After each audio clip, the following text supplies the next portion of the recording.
wonderful presentations what you gave.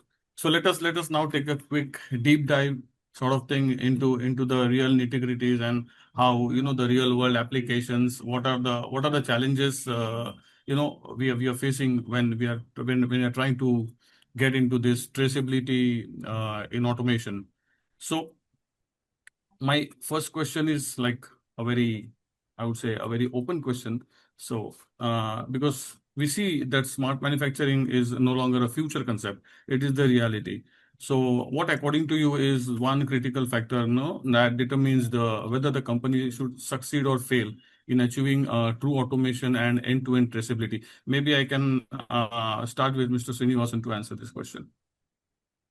Yeah, end to end, when you talk about end to end connectivity, in fact, Yeah. MAR, as I told you, we are into automation, not only the dial calibration tester.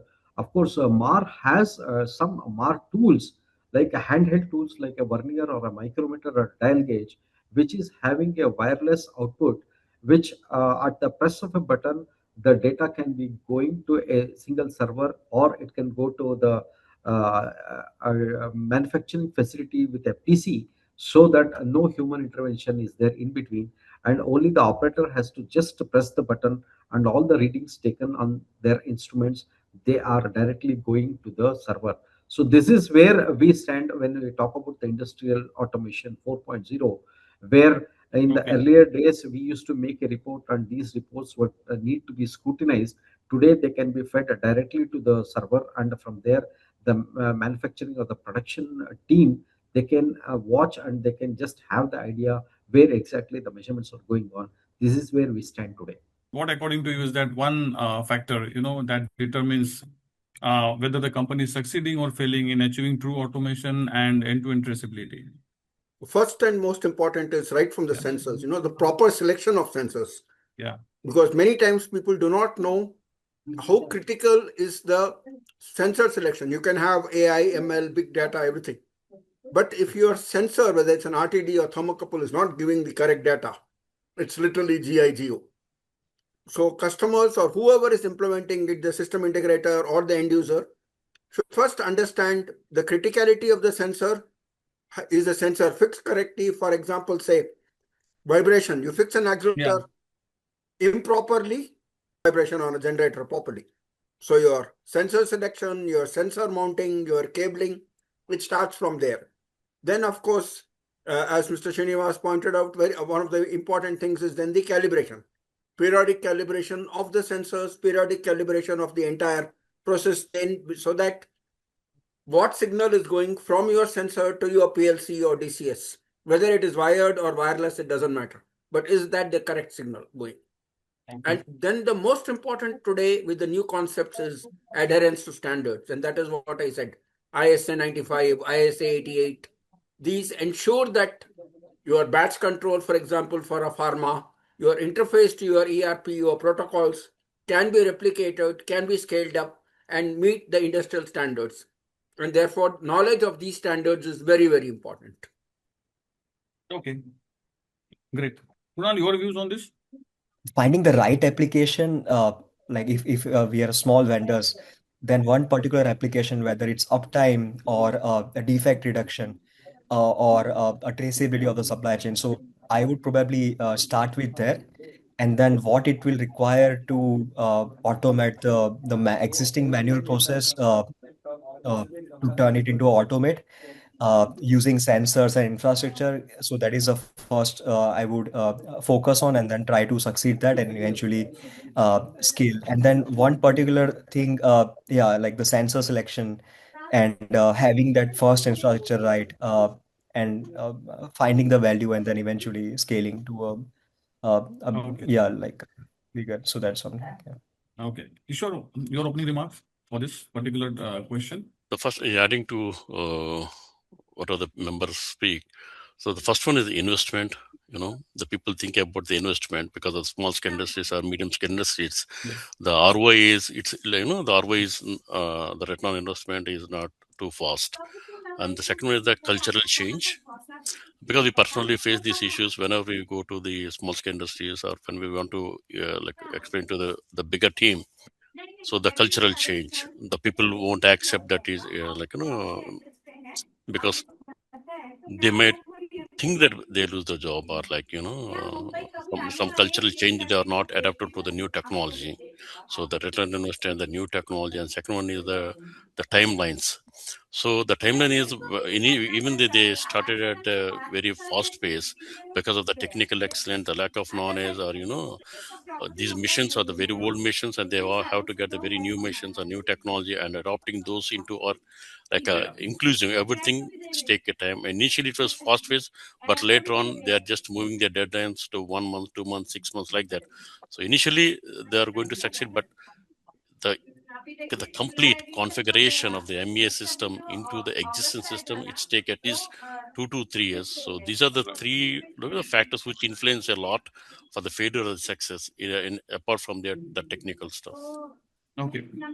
One thing what actually catches my attention over here is I picked that from Rajshekar's opening remark. He spoke about GIGO, which is garbage in, garbage out. So here we are talking about big data. Here we are talking about exponential and raised to n data.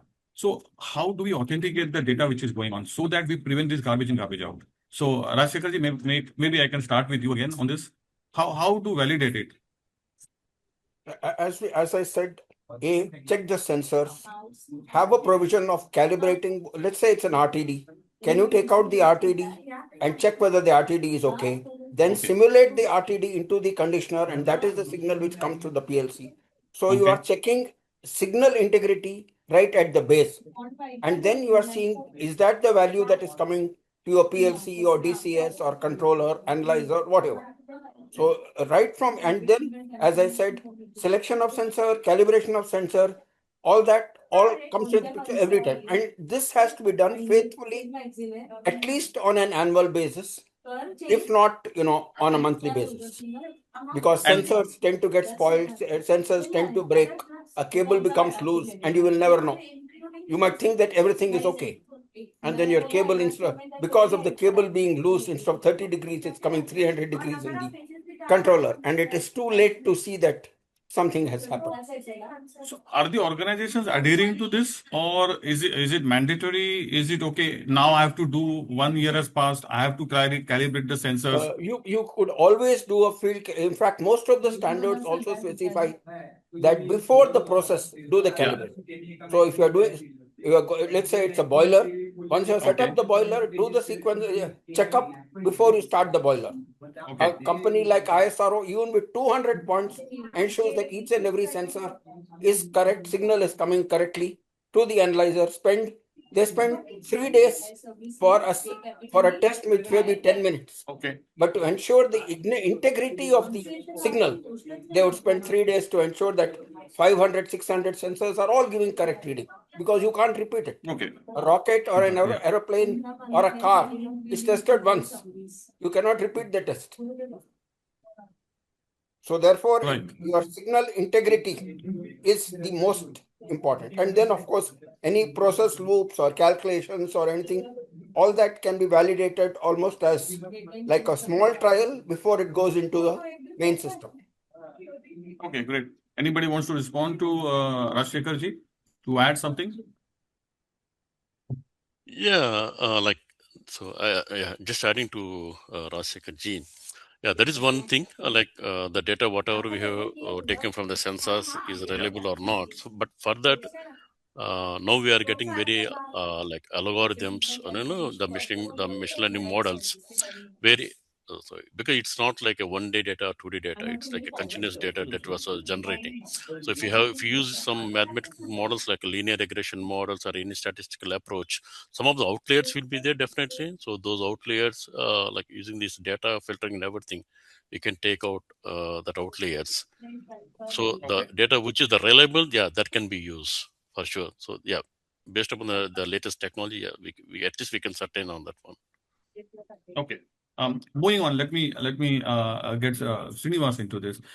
Sir, how is as the manufacturers are moving from detecting defects to preventing them, so how are the automated measuring systems helping manufacturers do that? Yeah, as I told you, this is a set of rules which can be broken at any time, and as well as Rajshekar and Kishore was telling, it has to be like Rajshekar sir told a good thing that any instrument or a sensor before it is being used, make sure that it is calibrated. That is indirectly he is telling that you just check the validity of this instrument whether it is correctly displaying the results Yeah, or not. yeah, So here this part it comes the calibration area. It is very it will be very critical in this case. Like there is a set of standards which are there, and of course some different standards are also there predefined according to which standard we have to qualify that maybe it is a thermocouple or it can be a mechanical instrument or it can be okay, pressure gauge or whatever it is. So we have to go through the correct route without breaking any traceability chain. So if we can ensure this, I think the industry definitely, because what we are seeing today, the industry is at a very much advanced stage. At 20 years down the line, when we were seeing, and now we are seeing the industry, it has just jumped leaps when it comes to catching the maybe the full technology, or they have to convert it into a full product. The right, industry is today prepared. So right, what we right. are have facing the challenge is actually how the industry is accepting these changes. As Rajshekar also sir was also telling that yes, we have many challenges in this case also. So to educate the end users, maybe at the operator level itself, we need to educate them in a proper way that the usage of the instrument and its importance and the calibration and the traceability, these things, it Absolutely. cannot come over time, overnight. It has to be done over a period of exercises and make them understand this importance. I think that's how we can reach the industry in a better way, and then we are able to get better results also in this case. How is the industry academia collaboration when it comes to awareness? Basically, we are also talking about talent and the skills which are required at the shop floor level, to operate these kind of machines or to these kind of Yes. systems. So I just want to take a quick answer from each one of you about how is the collaboration between India and between the industry and the academia shaping up. Yeah, in fact, to start with, we are actually conducting a tech day at most of the corporates. We are Mm-hmm. lining up with corporates and we are having a tech day where our application experts visit the customer, and maybe on the machine or in the basics, no, we try to give them the basic education on Okay. how the instruments needs to be handled, or how all these parameters needs to be controlled, and how important are these uh, set of standards what we are maintaining. So this we are trying Okay. to educate as and when the case to case basis. We are launching the tech day and we are Okay. reaching the customers. All right. All right. Kunal, your thoughts on this? Yeah, like industry, academic, like joint collaboration really is essential for R&D and even talent Yes, behind the whole automation, right? Like for the traceability wave specifically. Like having joint projects, taking the robotics, AI, and autonomous manufacturing from lab into the real industrial cells.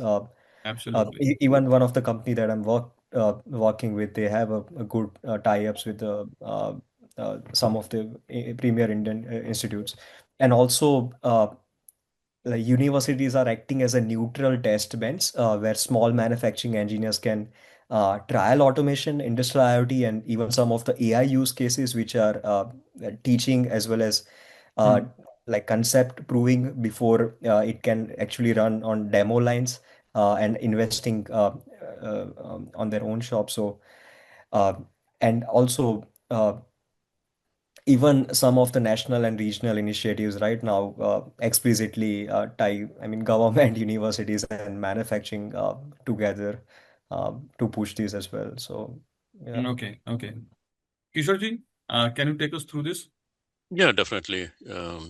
So when I go to the global, so I don't want to touch the local base because the industries in USA is completely different industries in India, and the education system is completely Yeah. different from India because I did my bachelor's in India, and after that I came to here.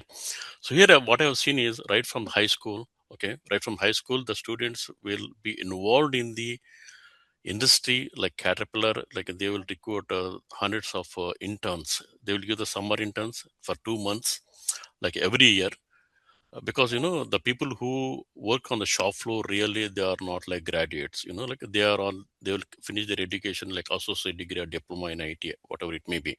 So we need to understand that the industry should be tie up with those people who want to finish their education like under ITI or like associate degree, so that the collaboration is very high in US. Because I see personally in India, we till the diploma we won't go to the industries other than the visits, Right. but here it's like from the ninth grade itself, the students are associated with the industries, and they will be start from the metrology, they'll start from the welding, they are in the quality checks, and everywhere they are exposed to for every 1 year and the 2 months they will be in the industry. I have seen very young kids. So that inspiration, that aspiration, that ignite will be done from the high school students, so they will get be more exposed to the industry. That where they can adopt this technology. But once you finish the graduation, they won't write work on the shop floors basically. So that's Okay. where we lack the expertise. So probably, yeah, that we need to develop those skills. So industry should also come forward. Okay. Yep. Okay. All right. Rajshekhar ji's views becomes very important over here. Yes, Mr. Rajshekhar, what are your views as far as ISA is concerned? Yeah, so one of the initiatives, for example, in Bangalore, we started this program called Back to Basics. So we Okay. started it out at engineering colleges where I and one of my friend took almost 3 to 4 hours explaining to the students what different sensors are used in the industry. So whether it's a temperature transmitter, a pyrometer, a pressure transmitter, viscosity, flow, gave them actual examples, selections, criteria. Where would you use a turbine flow meter or an ultrasonic flow meter? What Okay. are the pros and cons? So educating them on that. Second thing that we have seen is there are some institutions, for example, I know a Kumar Guru in Coimbatore has opened a calibration lab supported by Fluke inside its campus. Now, this is an NABL lab. Now, the advantage of that is you get industries coming to your institute for calibration. You can sit with the Fluke calibration engineer and really understand how calibration is done, how important is it each parameter, and how the documentation is prepared. Many of these Yeah. students, while they know how to take a measurement, do not understand the significance of the process and the reports. And when you have an NABL lab inside your college, then you really, understand how an industry expects a report. You cannot just, like a lab report, put some 4 values and give a report. The third one is, of course, integrity, because we had issues where colleges bought some items, shared values without realizing the industry significance. That industries sign a very strong NDA, therefore, company A would not want any of its data to go to company B. This Right. happened in some place that we saw because this lab was not aware of all these rules of the game in industry. But Okay. now this is a win-win situation that the lab can do testing at very low cost. It gives the students also there, even the MTech or PhD students, practical experience. At the same time, they also understand the business scenario, no? Things like NDA and all, how important they are. So, you can't do a testing for Maruti and then share that to Tata Motors as an example, Absolutely. hypothetical example. Both you cheese off both the customers if something happens. But this is what gets exposed when you do to the industry, saying that, look, this is the procedure, this is the method. There is also an industry standard. So Maruti may say there is a particular standard to which the measurement has to be done. Yeah. And then when you do that, then you also understand. Tomorrow, when you go for a job to any other company, you can say, yes, I've done measurements, and this is the standard to which I've done the measurements. You need not say to which company, Absolutely. but you can say the standard. Yeah. So, Right. and that improves your employability huge, because else students are not exposed to the standards. neither students nor faculty Absolutely. have an idea of industry standards. Absolutely. And we completely agree to whatever submissions you all have done here as far as the skill set and the talents are concerned. Since we mentioned about lab here, so I have one question for Mr. Srinivas. Sir, you mentioned in your presentation about the Presimar ICM 100 IP. So that's a premium machine, and that's a premium measurement, customized calibration machine with a high investment cost in the initial stages. So, do you think that smaller labs would really be able to afford it in the first place? Because the initial investment is very high. How do you position it there, Mr. Srinivas?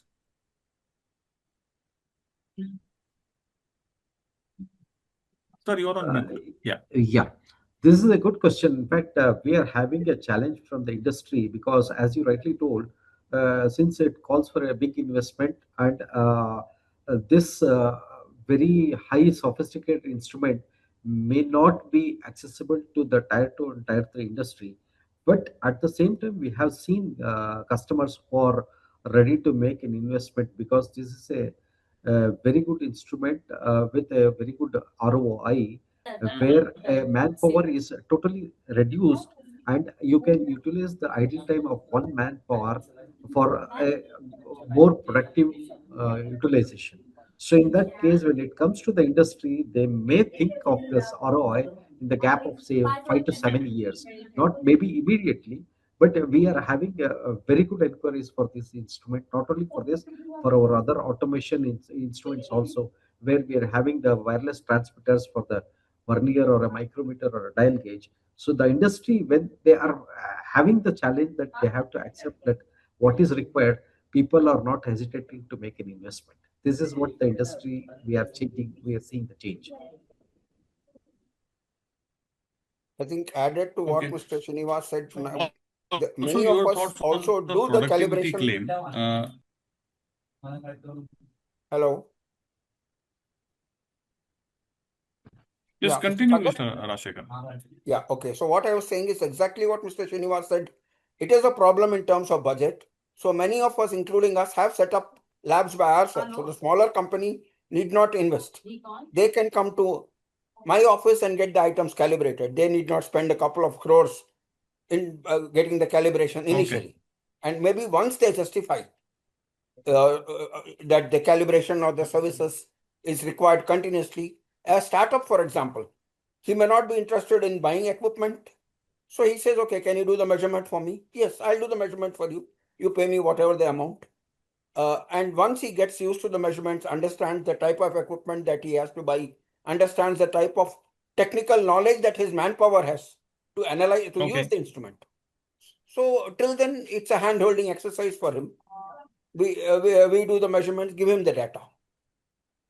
Okay, great. So I have just one follow-up question to Srinivas before I can then move on to Kunal and Kishore. Srinivas, you also mentioned about, let us talk about the productivity claim about this machine, because the productivity claim depends on the batch size, on the skill of the operator, and also on the gauge mix. So can you take us through this?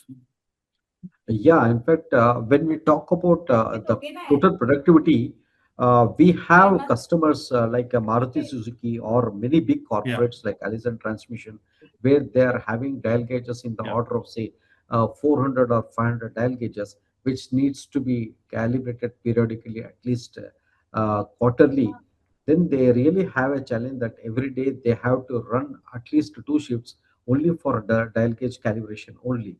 We have come across challenges in such cases where they are more than happy to use this machine because a dedicated engineer need not have to sit in front of the machine and he can just load the instrument onto the machine and the gauge calibration automatically takes place. So though, as there is no human intervention, so you can always rule out the possibility of some manual error being committed in this case, and it is totally automatic in this case. So it is justified for many of the OEMs. They have come across with a solution. They are happy with this whatever we have given the solution. Okay, nice. Great. Kishorji, let me come to you because you have multiple plants, spread across multiple geographies. And what do you see a biggest challenge in implementing end-to-end traceability across multiple plants, across suppliers, and across multiple production lines?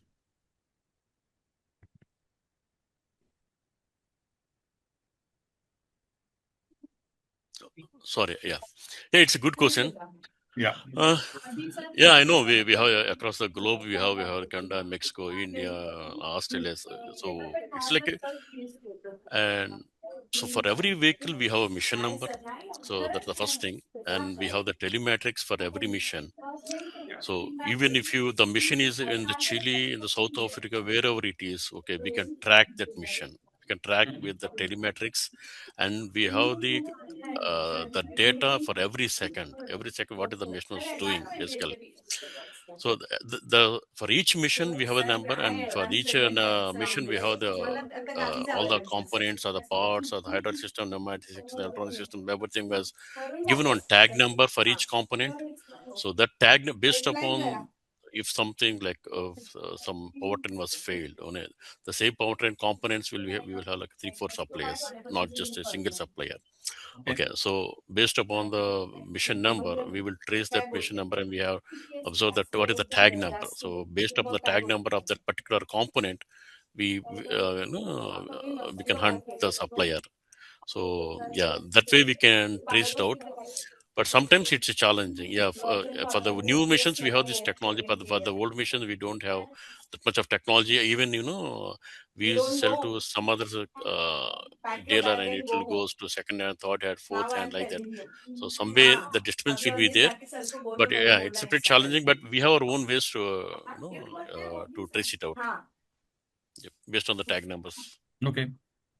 Okay.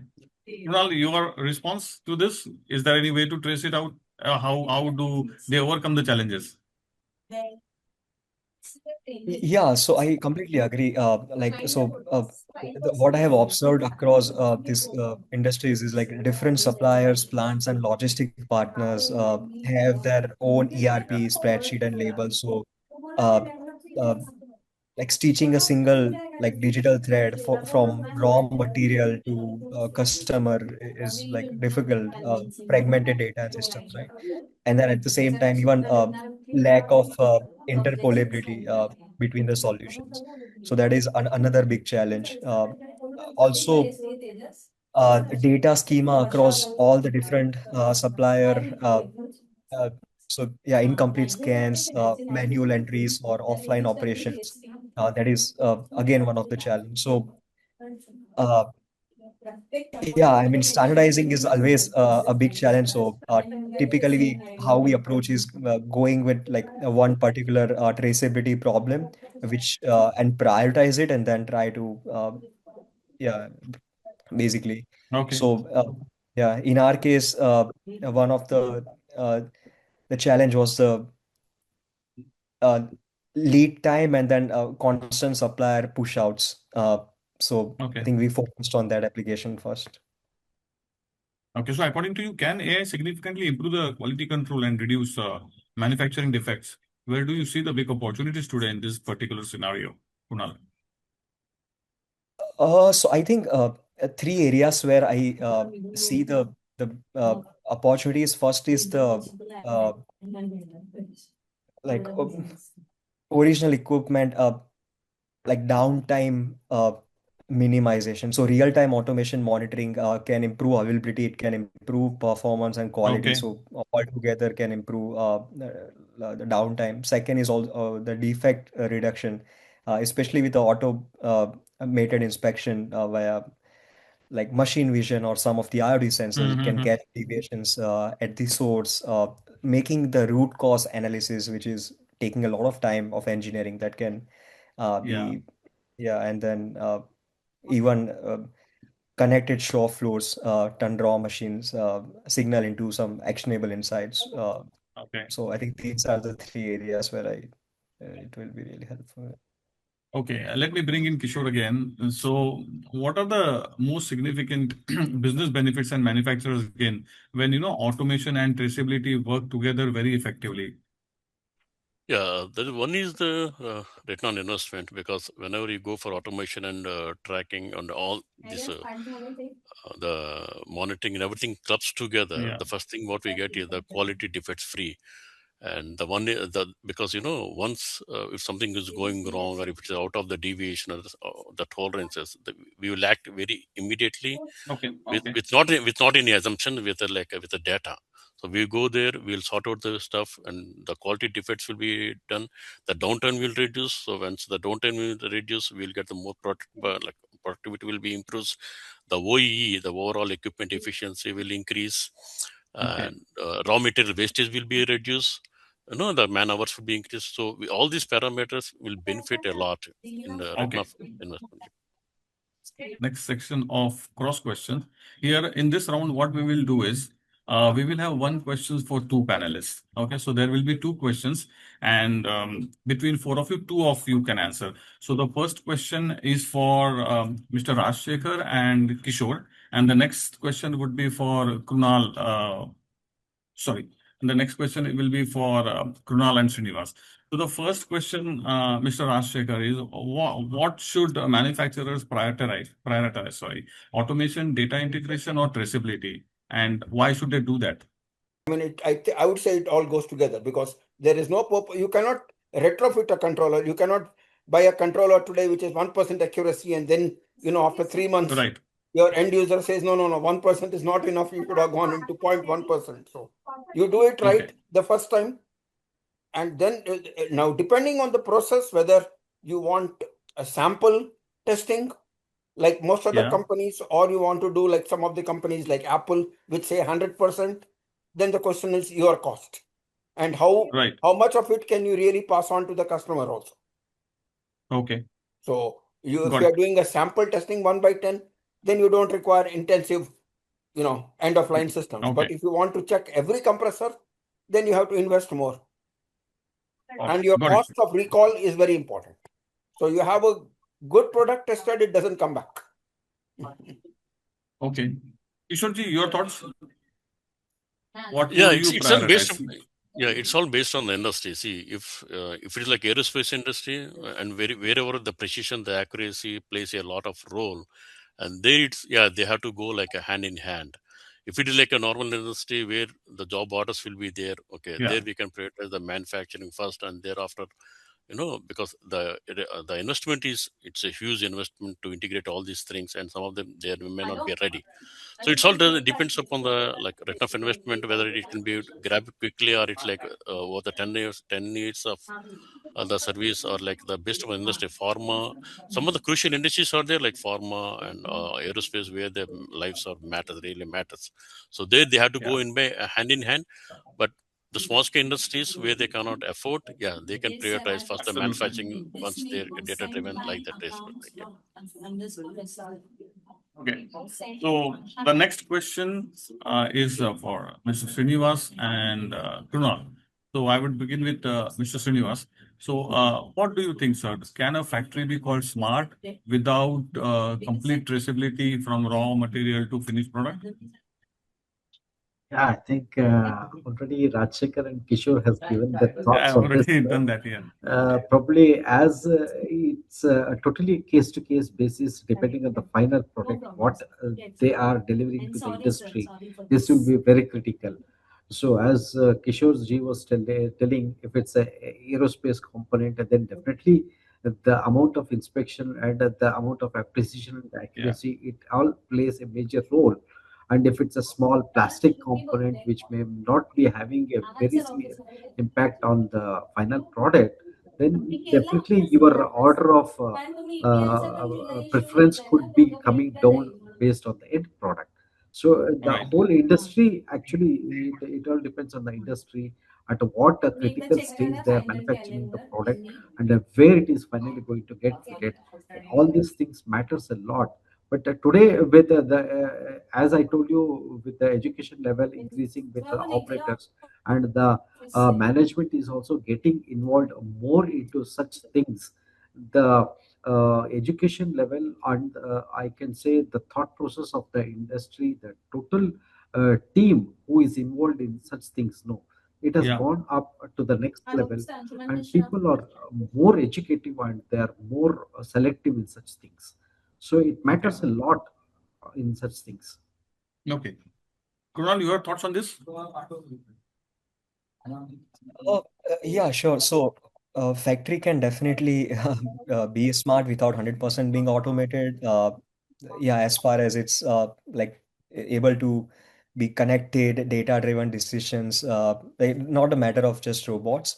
So, I think like definition for me for smart factories would be interconnected machine, sensor, and software, which Hmm. can help making better decisions and bring value to the company. And yeah, like a line with some manual step, but good Okay. data capture and clear traceability and closed loop feedback.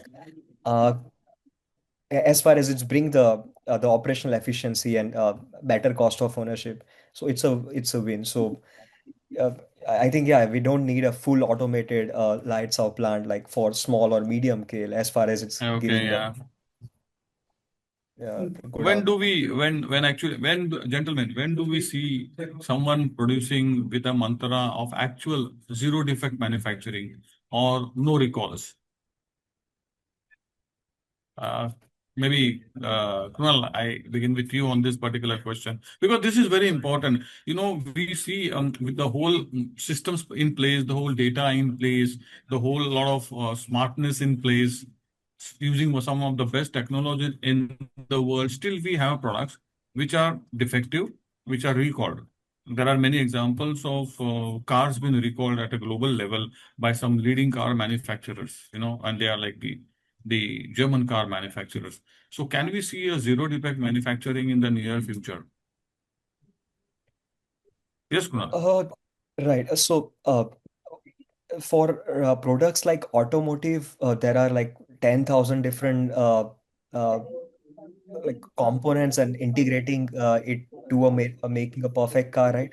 So getting a zero defectivity is definitely one of the challenge, but especially in this time with AI Yeah. able to eventually self-learn and able to understand the patterns which are not like basically clearly evident.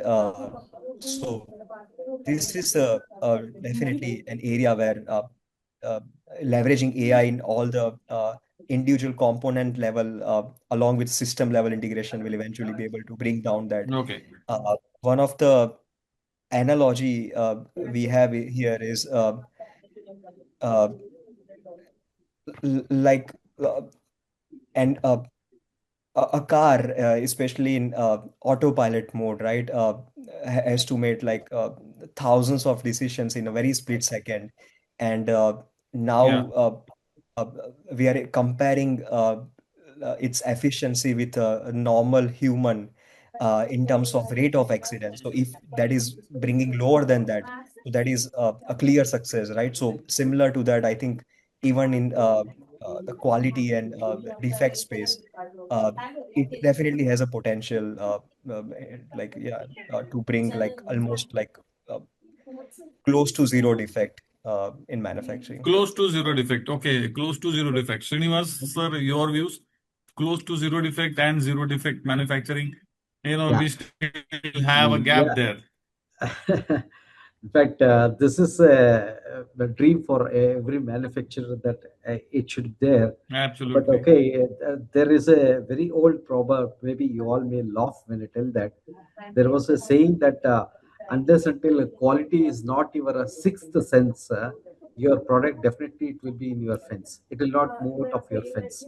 So that means it has Okay. to come by blade for each and individual in the factory, whether it is from the corporate management or to the end user.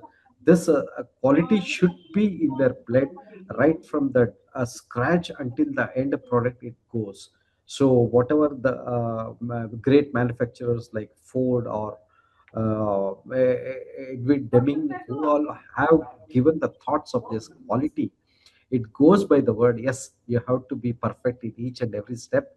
And Rajshekar sir was also telling that if you cannot afford to have 100% Yeah. inspection for all the components, at least the sampling components you should be through, and you should make it as a routine, and you should be it should come in the blood. That is what I can tell, that as long as it is there.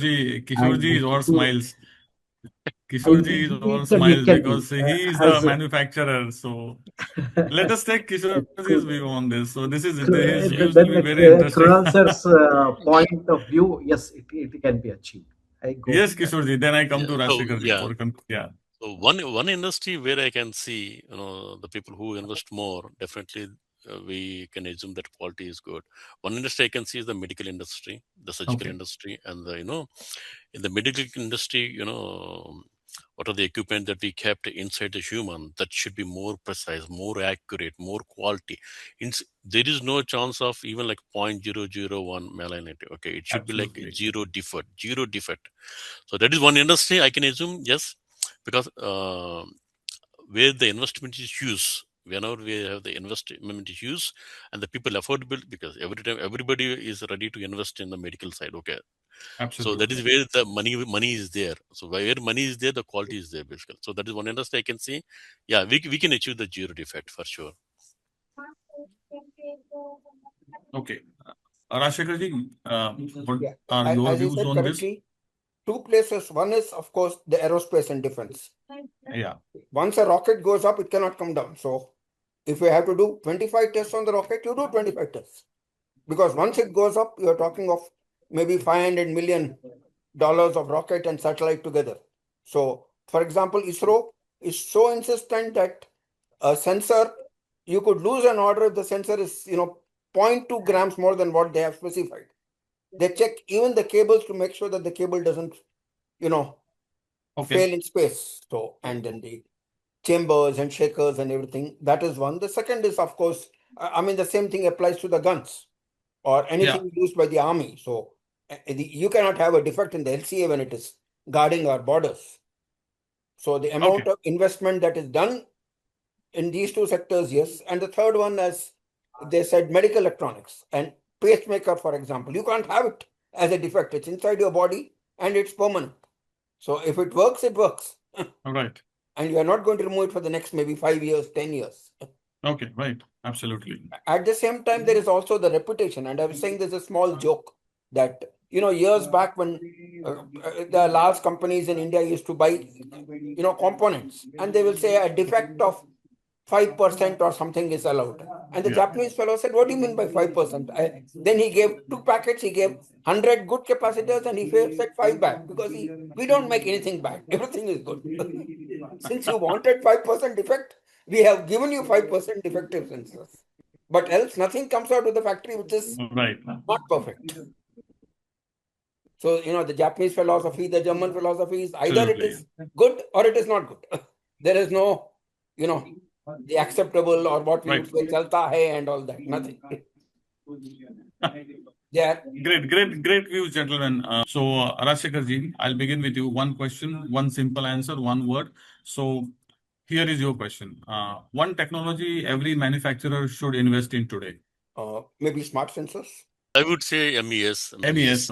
Okay. So your question is this: AI in manufacturing, whether it is a hype or a game changer? Definitely game changer. Definitely in Game future, changer. it's definitely a Okay. game changer. Yes. Okay. Kunal, this one comes to you. What, according to you, the biggest barrier to smart manufacturing adoption? One biggest barrier. Can I say capital? Yeah, it is absolutely capital. Srinivasji, this is your question. Automation without traceability, is it sustainable or is it risky? It is risky. I would say it is It risky. is risky. Fair enough. With that, we come to the conclusion of this wonderful interaction. Thank you, gentlemen, so much for your precious time.